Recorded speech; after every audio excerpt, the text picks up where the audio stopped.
се, както във всяко едно рали състезание, имаше и отпаднали. Така едни от фаворитите, Ники Златков, който имаше сериозни амбиции дори за спечелване на ралито, не успя да завърши надпреварата. Да, чухме сутринта от Крум Дончев за проблемите на Ники Златков, които не му позволиха да мине по-напред от... Ние го видяхме всъщност на петата отсечка, с аварийни светлини. Другия, който сред отпадналите, Стоян Апостолов, много сериозен претендент за място на подиума. Тъй като, както говорихме с теб, двубоя му с Вилхем Кънчев в средата на състезанието със сигурност щеше да изведе един от двамата по-напред. Вилхем успя да го стори това, финиширайки на 4-то място, много добро класиране за пилота на МВ Рали Тим. Той спечели последната отсечка, най-добро време. Също много рядко може да се види и в националния шампионат пилот от N3 да печели отсечки. Много добро каране на Вилхем и всъщност опита на Вилхем да догони Игнат Исаев, да му отнеме третото място в последните етапи се оказа неуспешен, защото второто време в 10-та отсечка е точно за Игнат и на финала разликата между двамата е малко над 15 секунди.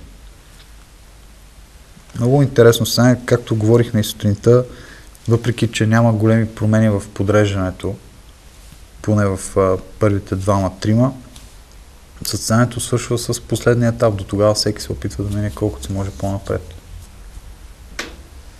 Нещо друго ми прави впечатление. Разликите се увеличиха на края на състезанието, което може би навежда на факта, че Георги Василев е продължил да натиска до последно. Или може би неговите преследвачи са върнали. Предполагам, че от двете има по нещо, защото в последната отсечка Георги Василев има 4-то време, Гвоздейков има 5-то време, което означава, че двамата са карали по-насигурно последното минаване на дългата отсечка Твърдица и са на доста сериозна разлика, над половин минута средно и двамата от Вилхем Кънчев, което означава, че почти всички от тези, които са си осигурили добро класиране в предишните етапи, са решили да не рискуват излишно в последните отсечки. За радост времето бе благосклонно към участниците, но в последните два етапа получихме информация за леки превалявания. В последната 10-та отсечка пък времето е било мъгливо с видимост около 40-50 метра, което допълнително сигурно е повлияло и на времената, показани от състезателите. Да, още по-трудно и още по-интересно, естествено. В крайна сметка това е и целта. Въпреки че не присъствахме на живо на състезанието, можем да направим равносметки за неговото провеждане. Проследихме го на монитор почти цялото, което си е, ако не половина, то поне четвърт участие на живо.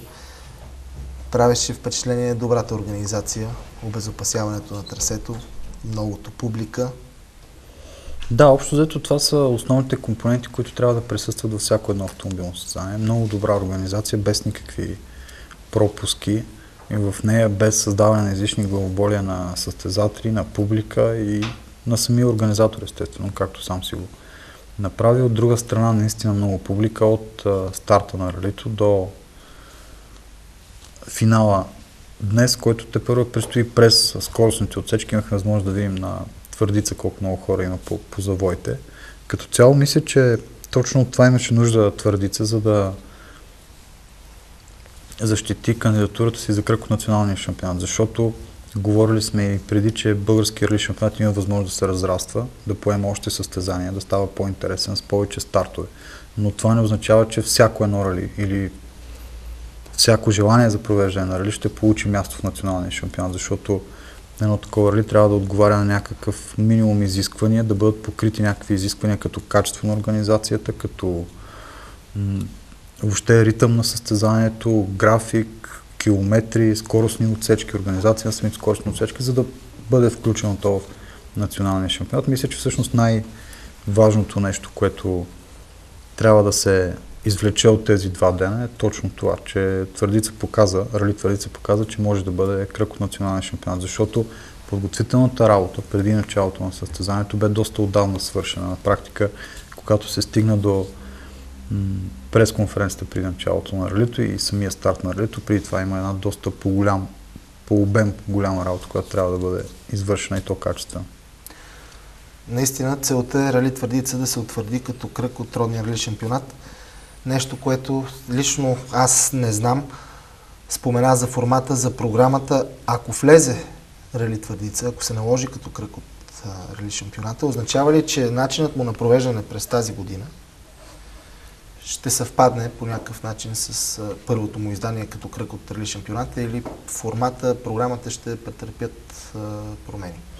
Значи, честно казано, не мога да правя такава сериозна прогноза. Естествено, само организаторът след консултации с Българската федерация по автомобилен спорт може да каже кога ще бъде това състезание. Дали с него ще започва сезона. Това беше следващия ми въпрос. На кое място ще бъде? От 1 до 8, примерно. Или с него ще завършва. Лично аз предполагам, че ако е възможно, би било интересно изтеглянето му още назад през годината, или пък много по-напред през годината, за да имаме едно изцяло снежно рали в България, нещо, което никога не сме имали. Ще е много атрактивно. Ще бъде със сигурност много атрактивно. Другия вариант за край на шампионата също е много удачен, защото последните години българския рали шампионат завършва в Сърбия и Черна гора. Нещо крайно неприемливо, според мен, както за феновете, така за медиите и за голяма част от автомобилните състезатели и техните спонсори.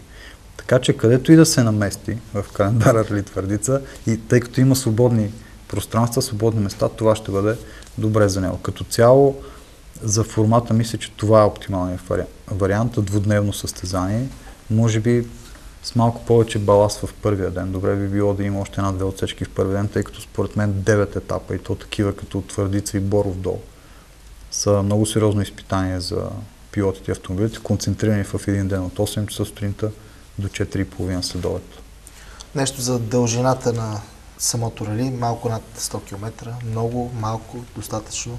И малко над 100 състезателни километра, това е едно наистина много сериозно рали, като има предвид, че Рали България, което е най-голямото ни състезание, едно от 9 най-големи ралита в европейския шампионат, кръг от европейския шампионат, там състезателните километри са 250-300.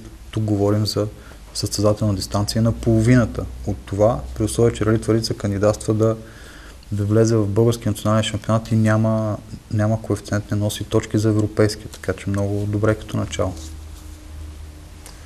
Не, веднъж стана въпрос в нашето предаване, че шампионата стартира с 3 къси в кавички ралита, за да се стигне до кулминацията Рали България.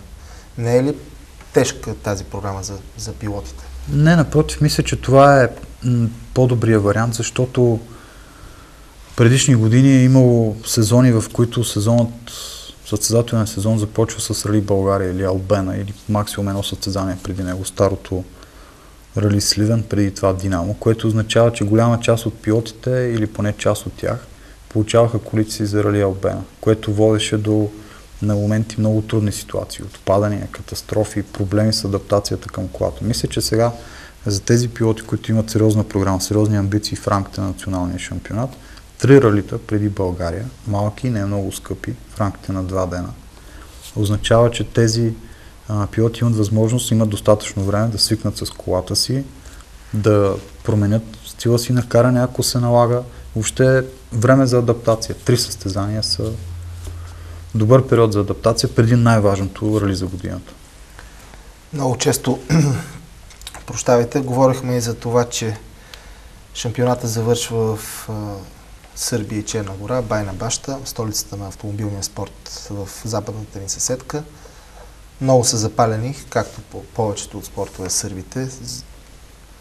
Въпреки неудобството, обаче не мисля, че с лека ръка трябва да се отхвърля и това състезание. Може да не е последно, в което да се решава шампионата, но нищо не губим от Юрали. Не, естествено, че нищо не губим. Аз единственото, което съм казал за това, че не би трябвало с него да завършва шампионата. От друга страна обаче, както каза ти, столицата на автомобилния спорт в Сърбия, Байна Баща, това са си вътрешни сръбски не проблеми, но неща. Ако толкова много искат да гледат силни пилоти, силни състезания, сърбите да дойдат в България. Ще имат възможност да гледат много. И то интересни. От друга страна, естествено е, че Юрали има място в българския шампионат, докато поне не станат 10 български истински ралита, което обаче, ако се запази същата схема на точкуване и на отбиране на най-добрите резултати, почти всеки български пилот ще си вади това рали от състезанията, в които трябва да стартира, защото разходите до Сърбия обратно са повече отколкото участието в едно неголямо българско рали, като София, Стари столици или Твърдица. Каза Твърдица, да се върнем отново на основната ни цел, която ни събра. Рали Твърдица, от тук насетне какво може да се пипне, образно казано, и какво трябва да се мисли в перспектива за това състезание? Аз предполагам, че последната оценка на ралито ще бъде доста комплексна. В смисъл, тя ще бъде дадена от организаторите, от наблюдателите на федерацията, от участниците, автомобилните състезатели и техните навигатори, които са карали в това състезание. От зрителите, от медиите, едва след известно време ще можем да кажем какво точно трябва да се направи за до година, за да бъде Рали Твърдица по-интересно, по-добре организирано, по-силно състезание. Но като цяло този първи опит, мисля, че премина много, много добре. По никакъв начин не може да кажем кое от двете нови ралита тази година, Рали София или Рали Твърдица, е било по-добре организирано. Просто трябва малко време, за да се прецени какво точно трябва да се направи. Но пак се връщам на това, което говорихме преди малко. Мисля, че с провеждането на това състезание, с името на първия победител, първите пилоти успели успешно да финишират в това състезание, вече заявката за място в националния календар, националния рали шампионат е повече от сериозно. Ежедневно контактуваш с специалисти, пилоти, колеги, журналисти. Как се прие в автомобилния свят появата на това рали? Честно казвам, много добре. От почти всички хора, с които съм говорил, дори да не кажа с всички, защото проблемът е един и същ за всички. Медиите са недоволни от това, че в България няма достатъчно такива ралита, такива автомобилни състезания. Или някои от тях не са достатъчно добре организирани. Зрителите също не са доволни по абсолютно същата причина. Няма достатъчно медийно покритие, няма достатъчно ралита и автомобилни състезания, които да се гледат. Автомобилни състезатели по същия начин. Колкото повече стартове за хората с сериозна програма и сериозен бюджет, толкова по-добре за тях, толкова по-голямо медийно покритие, по-голяма известност и естествено по-голяма възможност за намиране на спонсори. Така че добавянето на всяко едно ново състезание в календара, в случая става въпрос за Твърдица, на практика прави добро за всички, включително и за самия град Твърдица. Със сигурност, ако бяхме видяли Ясен Попов, Крум Дончев, примерно, ще ги още Аз съм абсолютно уверен, че ще ги гледаме и до година, но това, което си говорихме преди началото на цялото състезание, липсата на големи имена не трябва да означава, че състезанието е безинтересно или пък, че не е достатъчно силно. Имахме възможност да видим как се борят пилоти дори за по-задни позиции. Стефан Георгиев срещу Мартин Стойчев и Стоян Мануилов за 7-то, 8-то, 9-то място. Игнат Исаев и Вилхем Кънчев за 3-то място в крайното класиране. Дори на малко по-ниско ниво, с по-слаби автомобили, борбата си остава борба. Пак и за всяка секунда, пак и по същите отсечки, пак и с много каране. Гледахме сутринта, аз пак се връщам на тези кадри с Игнат Исаев. Много агресивно каране, много рядко тази година. В българския рали шампионат съм виждал толкова агресивно каране на пилот с Лада Самара. Нещо, което много ми хареса. Познаването на трасето ли беше основното сред челниците? Или разликата в колата, която ти още в началото спомена за разликата в автомобила на Георги Василев и всички останали? По-силният автомобил на Георги Василев определено му дава предимство. Познаването на трасето не мисля, че е толкова решаващо, защото ако това беше най-важният фактор, то Рали България всяка година ще бъде печелено от български пилот. Виждаме, че от 1971 година само това не е така, за наше съжаление. Така че отговорът е комплексен. Силен автомобил, познаване на отсечките, всички са тренирали преди началото на състезанието по тези етапи. В времето отпуснато им от организаторите. Амбицията, с която се кара, възможностите на самия автомобил, защото аз съм сигурен, че за Георги Гвоздейков това е най-важното състезание през цялата година. Все пак това му е неговото рали, домашно рали. организирано от неговия клуб и някак се не върви той да стартира демотивиран или да допуска грешки и така нататък. Трябва да бъде на 100% от възможностите си. Същото важи и за Георги Василев. Две добри класирания тази година. В N4 говорихме с тебе преди началото на предаването. 4-то място в българската група N в Рали България и 3-то място също в група N в домашното му Рали Сливен. Така че всяко едно такова състезание е трупане на опит. Трупане на опит за Георги Василев, защото както стана въпрос, този автомобил, който кара той, макар и малко по-остарял, все още дава възможности за добри класирания у нас. Вилхем Кънчев, 4-ти, говорихме и за него детайлно. Емил Денев, Сен-2, едно Фен-2. Да, много добро представяне. 6-то място в крайното класиране. На почти половин минута зад Игнат Цеков. Аз предполагам, че Цеков има някакви проблеми с колата, защото отстъпи. Синьото Рено Меган. Синия Рено Меган. Да, от А7 отстъпи малко по-назад. 7-ми Стоян Емануилов с още една Лада Самара, 8-ми Мартин Стойчев, втория в Н2, 9-ти Стефан Георгиев, един от пилотите, за които най-много говорихме. Или поне аз най-много говорих при гостуванията си вчера и днес. Да, победителя в Хобикар. Ники Златко бе много силен негов съперник, даже имаше предимство в началото, но както стана въпрос заради повреда, не успя да завърши.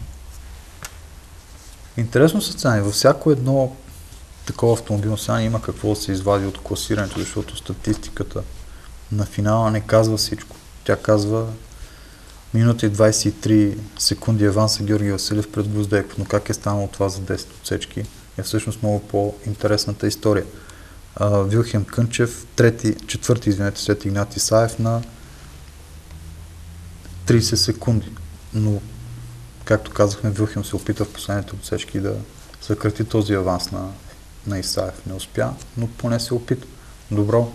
Добра тренировка това се стане за Вилхем преди старта му в Австрия след 2 седмици, където също е много важно рали за него.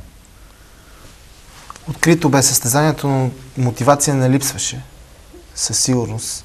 Никога не липсва, според мен, в автомобилните състезатели. След като са дошли да стартират. Видяхме и Крум Дончев. Говорихме си с теб, че би му се искало и той да е зад волана на своя автомобил, Subaru. Да, преди да тръгне за Твърдица, говорихме с Крум и той каза, че много му се кара. Точно така каза, много му се кара в това състезание. Но, за съжаление, няма възможност да стартира по съвсем обясними причини. Неговият автомобил вече натрупа 7 или 8 големи състезания тази година. Предлагам на колегите от апаратната вече да видим и картина от мястото на събитието, от центъра на Твърдица, където след малко ще бъдат наградени и призьорите. И на първо място в група N.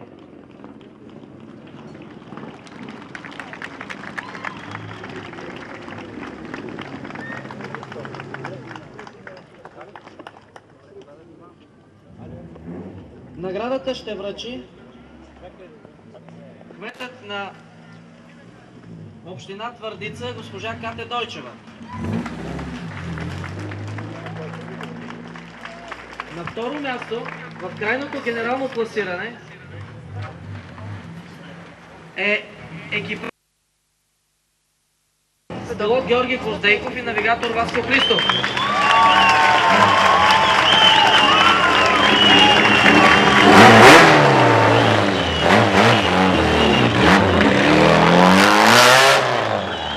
На трето място е Исаев, навигатор Милен Илиев. Те са и на първо място в група А и на първо място в А6.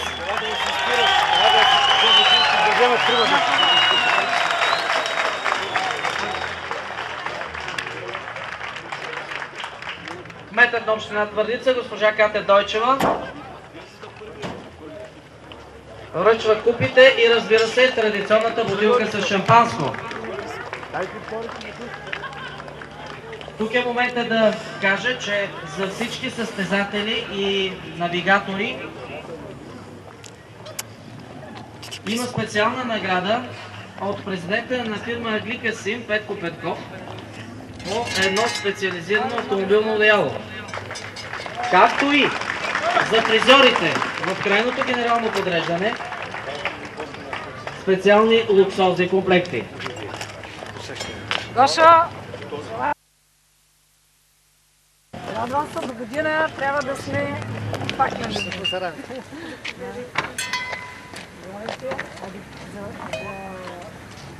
Телевизията да поздрави се. И това.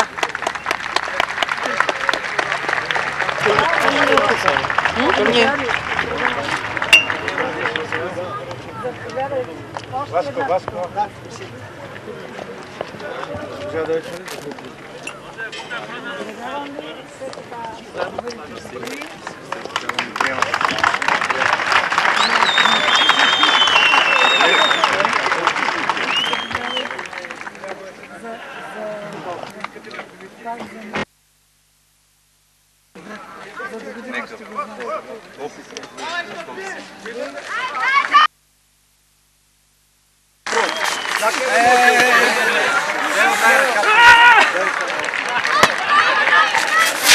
Всяко голямо състезание не може да мине и безтрадиционното вкъпване с шампанско. Виждате каква е огромна радостта на трите екипажа, които стават изключително трудното планинско трасе на Рали Твърдица 2005. Да се надяваме, че нашите призьори в генералното класиране ще бъдат успешни състезатели и следващата година, ако Българската федерация по автомобилен спорт реши и вкара това състезание в своят официален състезателен календар. След купите и шампанското следват и другите подаръци. Специални луксозни комплекти ще връчи господин Петко Петков, президент на Гликасим.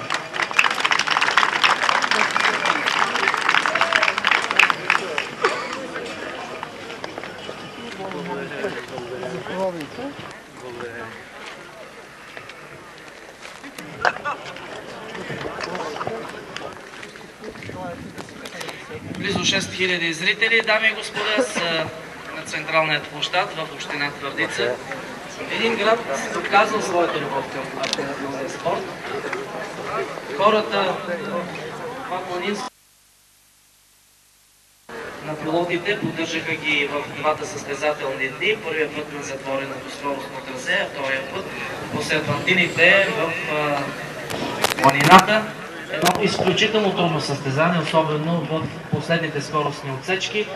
При дъжд, ограничена видимост и мъгла, пилотите успяха да се справят с трудните условия и да финишират за радост на всички любители на автомобилния спорт в Твърдица. Надявам се и на приятелите на автомобилизма, които са били пред екраните на национална кабелна телевизия Евроком.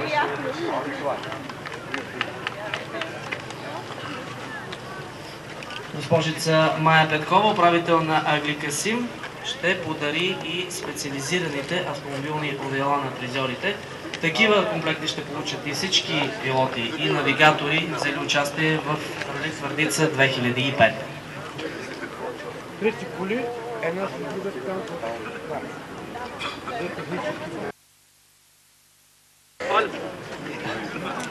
Още един път, на първо място в крайното генерално подреждане се класира Георги Василев. Те завършиха на първо място и в група N. За радост на всички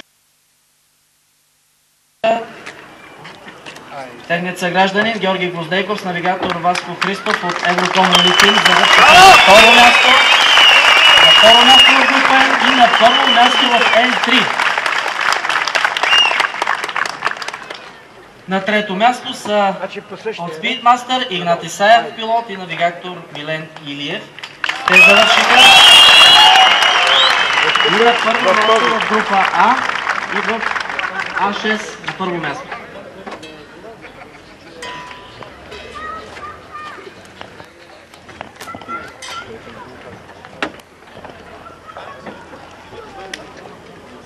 Изключително много награди са подготвили организаторите на Рали Твърдица 2005. Предстои да видим награждаването на екипажа от ОМВ с пилот Вилхем Кънчев и навигатор Иван Тонев. Те финишираха крайното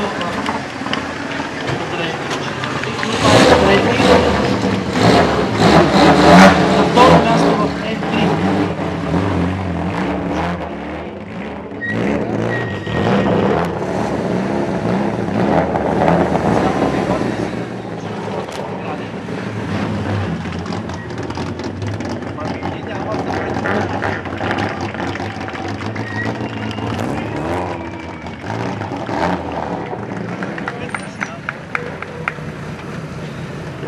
Наградата ще връчи господин Мустафа Мустафов, заместник-кмет на община Твърдица. Групите са две. Още един път те завършиха на трето място в група N и на второ място в N3.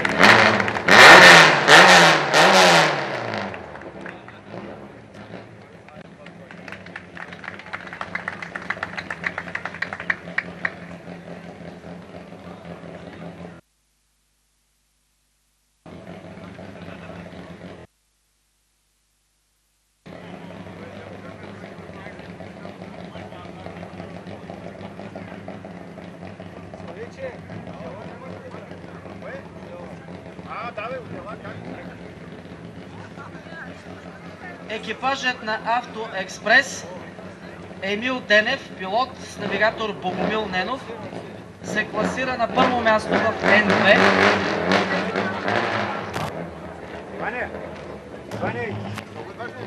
Очакваме ги. Награда госпожица Майя Петкова връчи и специализираните комплекти на екипажа на ОМВ Вилхем Кънчев и Иван Тонев.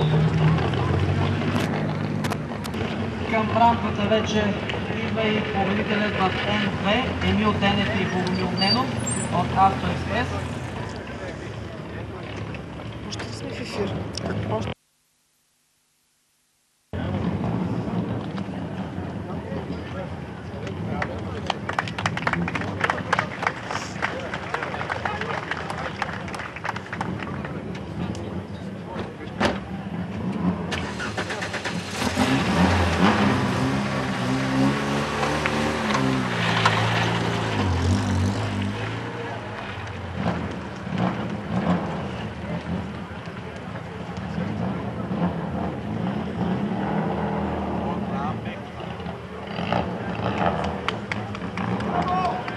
Ето вече Емил Денев пристигна пред естакадата. Още един път той е призор в N2. Неговият навигатор е Богомил Ненов. Наградата ще връчи Любомир Леонов, заместник-кмет на община Твърдица.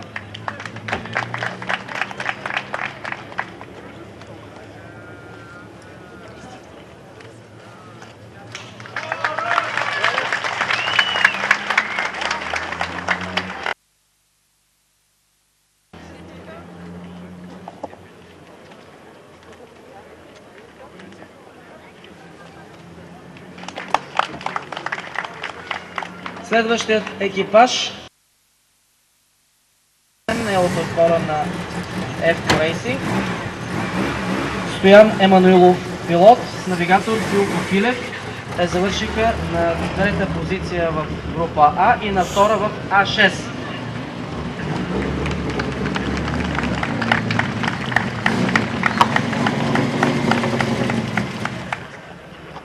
Наградата ще връчи господин Петко Петков, президент на Агликасим.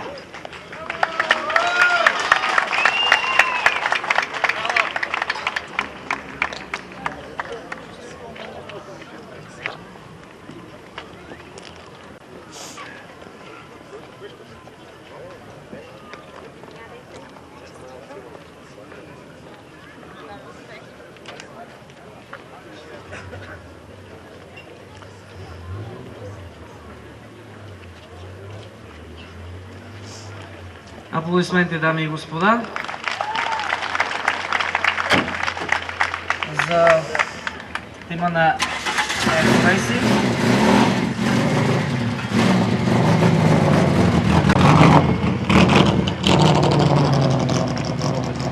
Очакваме на естакадата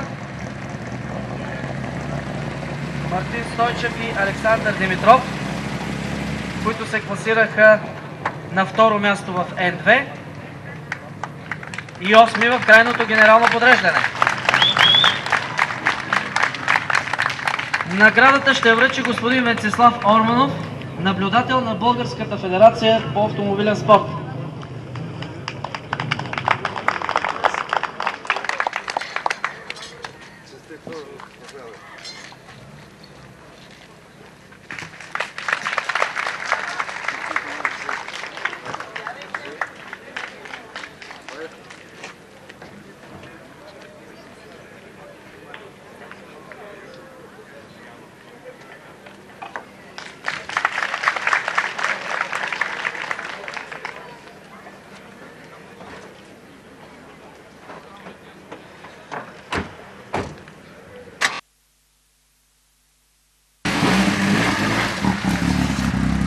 Очакваме на естакадата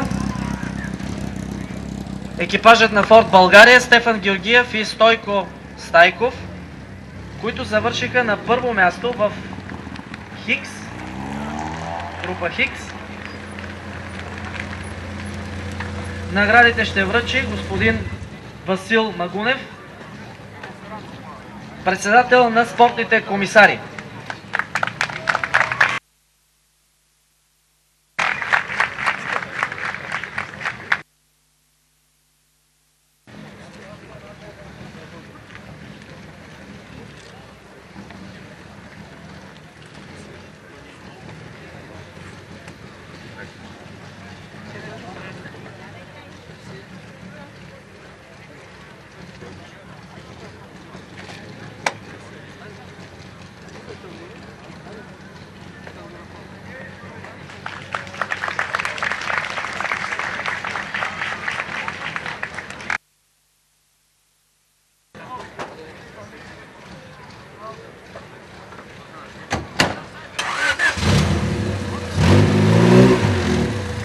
Очакваме на естакадата за награждаване екипажът на СБА Варна Тодор Славов с навигатор Силвия Христова, които се класираха на трето място в N2.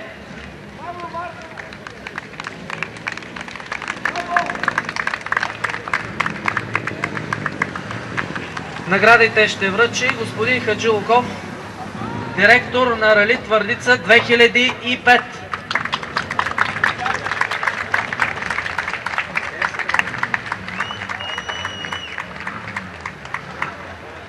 Очакваме господин Хаджи Луков на рампата, за да връчи наградите на призьорите.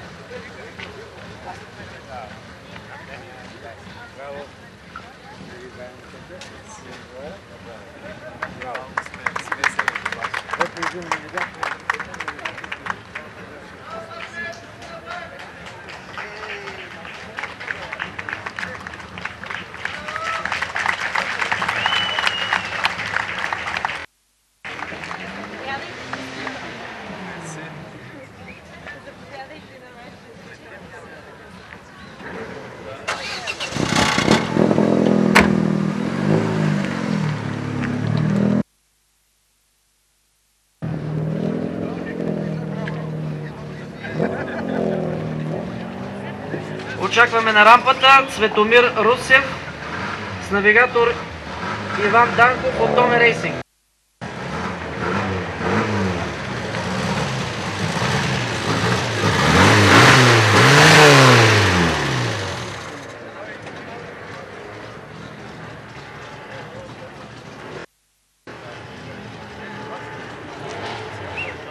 Наградите ще връчи господин Васил Магунев, председател на спортните комисари.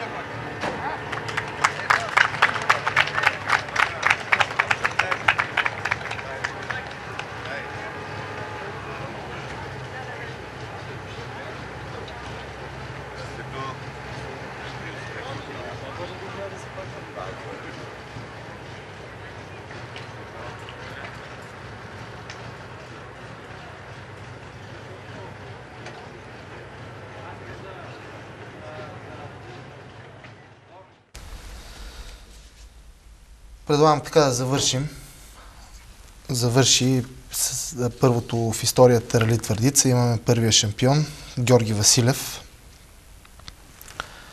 Дано до година състезанието влезе в рали шампионата, в националния рали шампионат. Наистина ще бъде зрелищно. Още веднъж благодарности на ръководството на Национална кабелна телевизия Евроком, която направи възможно проследяването директно на първото в историята Рали Твърдица. Благодаря и на нашия гост, колегата от вестник Автотруд Георги Иванов. Довиждане, приятна неделна вечер, дами и господа.